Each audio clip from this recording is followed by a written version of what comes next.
Salut!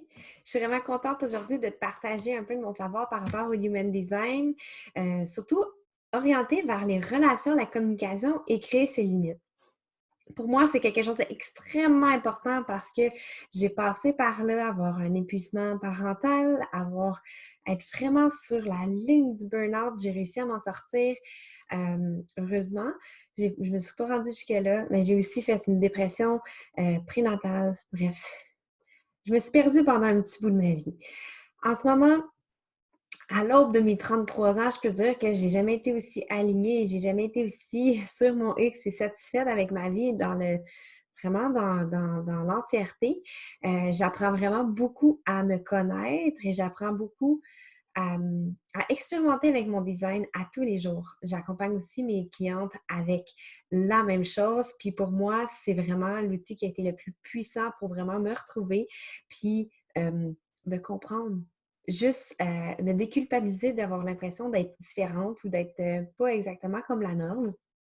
Puis c'est tout à fait normal étant donné que finalement, quand j'ai su mon design, je suis projecteur splénique 2-4. Tu sais, c'est pas tellement connu, mais c'est moins de 20 de la population qui sont ce type. Donc, c'est un peu normal que je me sentais différente de la norme et que pour moi, c'était dur de comprendre les gens qui voulaient et qui pouvaient travailler des heures interminables, puis qui se lançaient là-dedans les yeux fermés, puis qui suivaient la cadence extrêmement élevée. Pour moi, c'est vraiment important de s'écouter, d'avoir une approche globale, holistique dans tout ce que tu fais et vraiment de faire un voyage à l'intérieur de soi pour trouver c'est quoi notre unicité, puis qu'est-ce qui est notre mission de vie, tout simplement. Qu'est-ce qui fait en sorte qu'on est ici? Je valorise extrêmement la simplicité et l'efficacité au quotidien parce que pour moi, le flow énergétique féminin doit être autant valorisé que le flow énergétique masculin qui est go, go, go dans l'action puis qui est dans vraiment les grosses actions, puis de la structure, puis la rigidité et tout. Fait que, qu'est-ce que tu en penses qu'on commence un peu avec ça?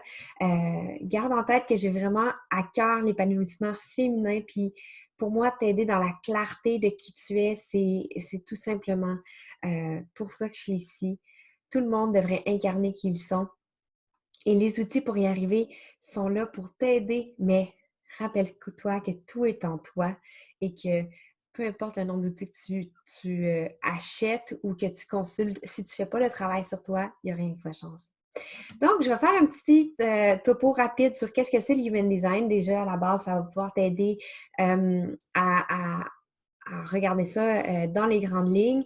J'espère que tu as fait imprimer ta charte pour qu'on puisse regarder les petits trucs. C'est sûr qu'aujourd'hui, on n'a pas beaucoup de temps, donc on y va dans les grandes lignes. Je te sors les grands concepts pour améliorer ta relation et mettre tes limites avec qu'est-ce que toi, tu as besoin et aussi qu'est-ce que les personnes autour de toi ont besoin.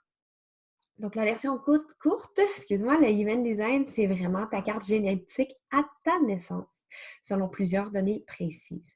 La méthode réunit plusieurs sagesses anciennes, comme l'astrologie, le I Ching, le Kabbale et les chakras. Par contre, c'est aussi jumelé avec la science moderne, donc la génétique et la physique quantique. C'est là que pour moi, c'est mon petit bonbon parce que la spiritualité, pour moi, part de soi, et j'aime beaucoup baser mes interactions et tout ça sur les choses concrètes et plus faciles, plus tangibles pour moi à expliquer. Le Human Design t'en apprend sur ton être physique, émotionnel et énergétique. Mais oublie pas, ça se veut être une expérimentation et non un cadre rigide à suivre et qui dit bon, ben, je suis comme ça, je suis pas comme ça, je peux pas faire ci, je peux faire ça.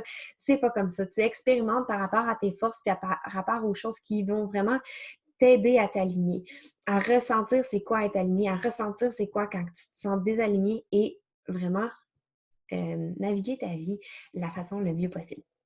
Donc, je vais t'aider à travers ça, à reconnaître ces choses-là et t'aider à vivre selon qui tu es à l'intérieur de toi, la petite fille lorsqu'elle est née. Puis on essaye de comprendre c'est quoi qui est conditionnement extérieur et qu'est-ce qui provient de nous à 100%. Donc, comme que je l'ai dit, moi, je suis projecteur splénique profil 2-4.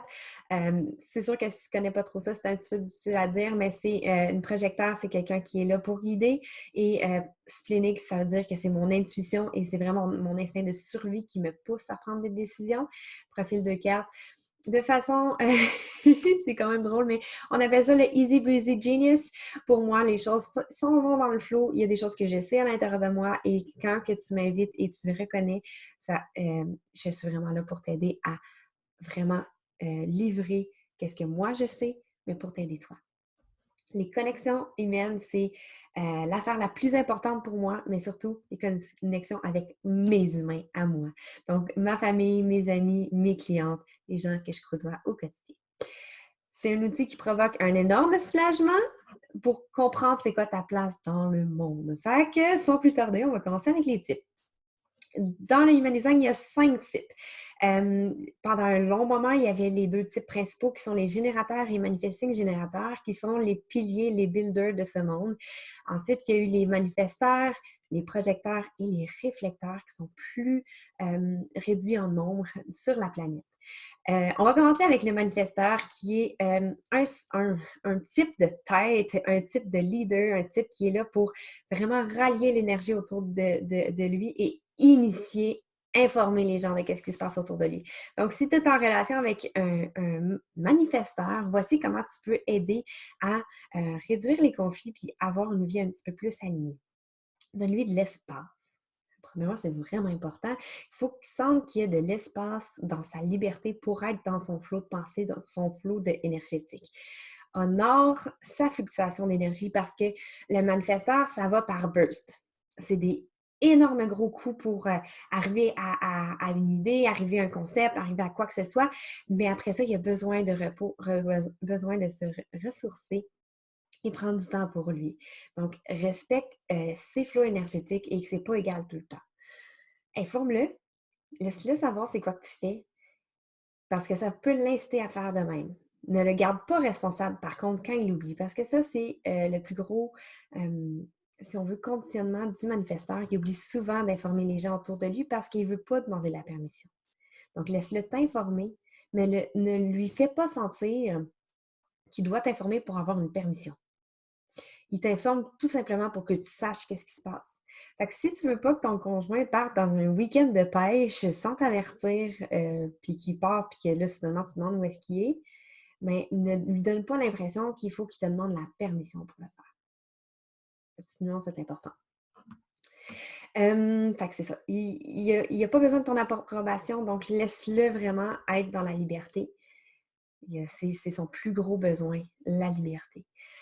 Donne-lui ton opinion sur des sujets. Demande-lui son opinion sur les sujets précis. Donc, j'aimerais avoir ton opinion sur tel sujet. Et laisse-le t'informer, laisse-le partager son savoir et tout ce qui vient avec. C'est le fait de laisser parler un manifesteur peut vraiment aller sortir des pépites d'or dans les relations. C'est quelqu'un qui, on pose des questions ouvertes. Je veux savoir des choses sur tel sujet. Pas veux-tu ça ou ça. Encourage-le dans sa créativité et dans ses idées. Écoute-le sans jugement ou sans appréhension dans toutes ses idées. Parce que le projecteur a des tonnes d'idées. C'est un visionnaire, c'est quelqu'un qui voit et qui veut innover, qui veut initier, qui veut engendrer le bas. C'est le premier dans la meute. Là. C'est le premier, c'est le seul type qui initie. Donc, laisse-le faire ses idées, d'en parler, puis cogiter avec toi. Puis, demande pas de savoir tout de suite comment que ça va fonctionner. Le comment, ça y appartient pas. C'est pas sa job à lui de savoir j'ai telle idée, comment ça va se faire ensuite. C'est pas sa job. Il va s'entourer des personnes qui, eux, vont faire le travail. Donc, incite-le pas à comprendre tout de suite. Demande-lui pas, OK, oui, parfait, ces idées-là, mais ça va t'amener à quoi? C'est pas important pour lui. Lui, il a l'idée, il sait que ça va être quelque chose, puis si c'est aligné pour lui, tassez-vous de là parce qu'il va te défoncer des montagnes. Donc, voilà à ce niveau-là. Sinon, rappelle-lui souvent que tu l'aimes et que son génie, ses dons, ses idées sont importantes puis qui peuvent bouger les montagnes parce que Un manifesteur qui a confiance en lui, en ses dons, peut vraiment bouger les choses, faire bouger les choses. Si toi, tu es manifesteur, peut-être que tu t'es reconnu dans le genre de choses que je t'ai dit, mais voici les limites claires que tu peux donner aux personnes qui t'entourent. Demande de la liberté dans ton horaire. Avoir un cadre trop précis pour toi, c'est pas bon parce que ça va juste te comprimer puis faire en sorte que ça va te frustrer au quotidien. Tu vas avoir de la colère parce que tu n'as pas de liberté de faire ce que tu veux. Sois plus dans l'idéation et la supervision des choses, pas dans l'action. Fait que demande, si c'est possible avec ton travail, d'être plus en management, d'être plus en supervision. Tu sais, oui, une partie de notre vie que c'est normal qu'il faut qu'on fasse le travail. C'est normal dans la société actuelle, malheureusement. Mais essaye le plus rapidement d'être en supervision, dans gestion. C'est pas toi qui as les deux mains dedans au quotidien. Informe. Informe. Quand tu veux faire quelque chose, c'est juste comme je m'en vais au dépanneur et tu informes et tu t'en vas. C'est important d'informer pour que les relations soient plus claires avec les gens, mais dis à la personne autour de toi de ne pas juger dans tes choix.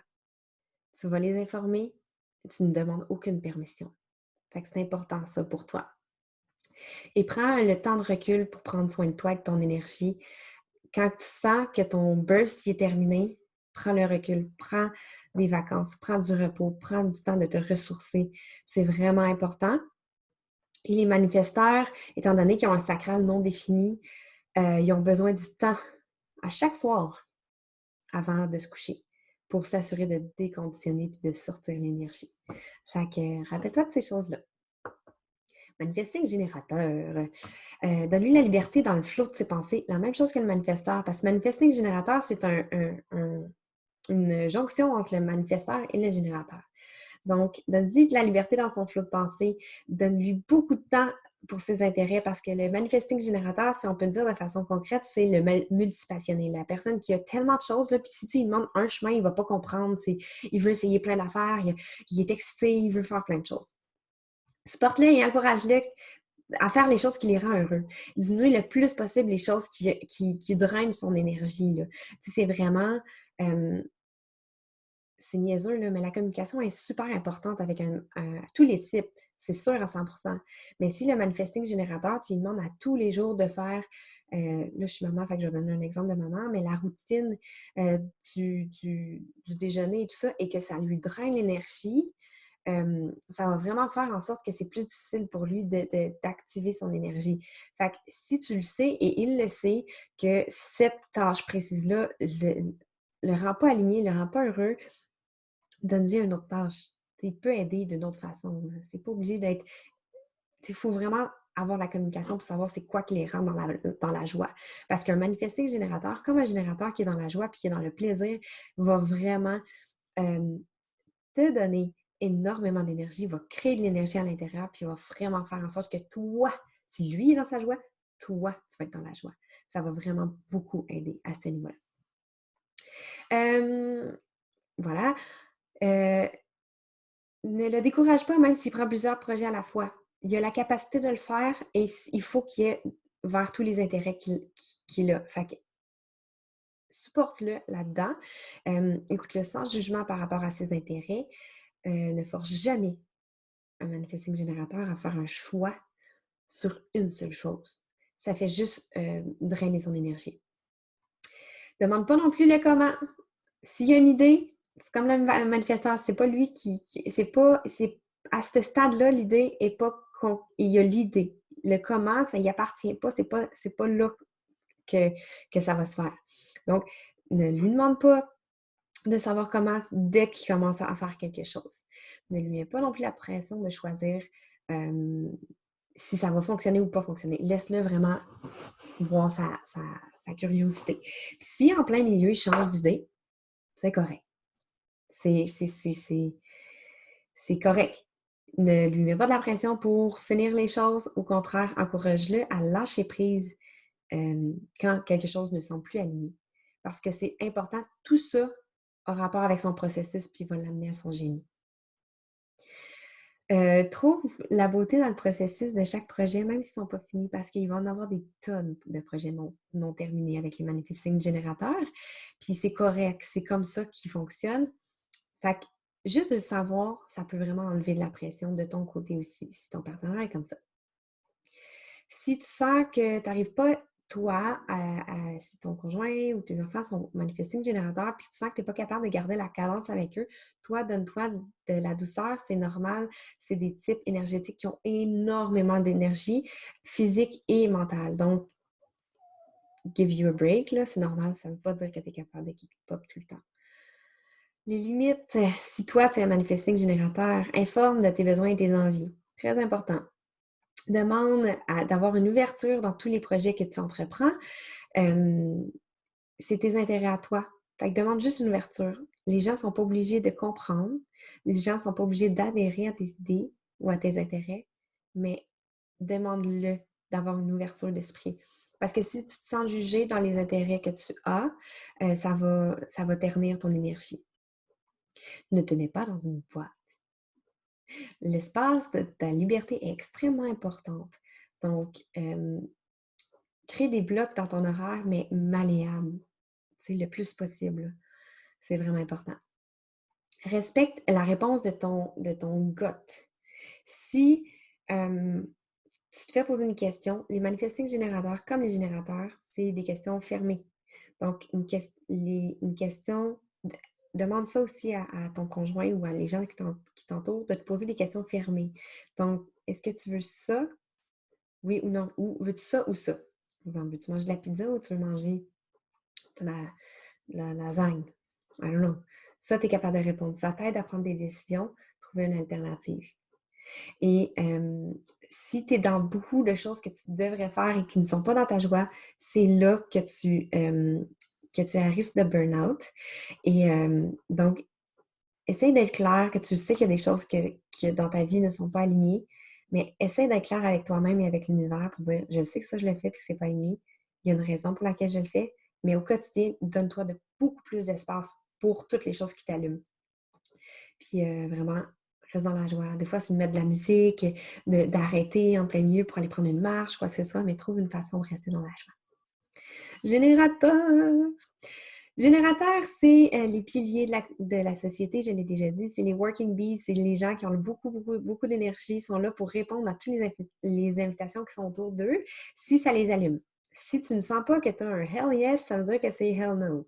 Fait que, une des choses les plus importantes de mettre tes limites, je pense déjà à ça, mais on continue, c'est de ne pas te sentir obligé de le faire pour les autres. Parce que plus que tu fais des choses pour les autres et non pour toi, plus que tu te brûles et le burn-out est proche. Donc, si tu es en couple avec un générateur, demande beaucoup de questions fermées pour lui permettre de faire ses choix. Si tu vois qu'il y a de la misère à répondre, reformule. Dans le sens que c'est possible que c'est dur de toujours poser des questions fermées. Ou des questions oui-non, ou des questions qu'il y a des choix. Fait que si tu vois que tu as posé une question puis c'est comme je sais pas, reformule. Supporte-les dans ses apprentissages parce que le générateur est là pour. Ils ont une learning curve, ça peut être long, on dirait que leur rythme est plus lent parce qu'ils sont là pour vraiment être exceller dans ce qu'ils font. Dans le fond, ils font toujours les choses dans un ordre très précis pour s'assurer que les choses soient vraiment sur la coche tout le temps. Fait qu'il y a une learning curve et vu qu'ils veulent exceller, il y a souvent des générateurs qui abandonnent avant d'arriver au but, ce qui est dommage. Pour eux, c'est plus des linéaires. Là. C'est moins comme les manifesting générateurs que ça se peut qu'il y ait tout le temps d'un bord puis de l'autre.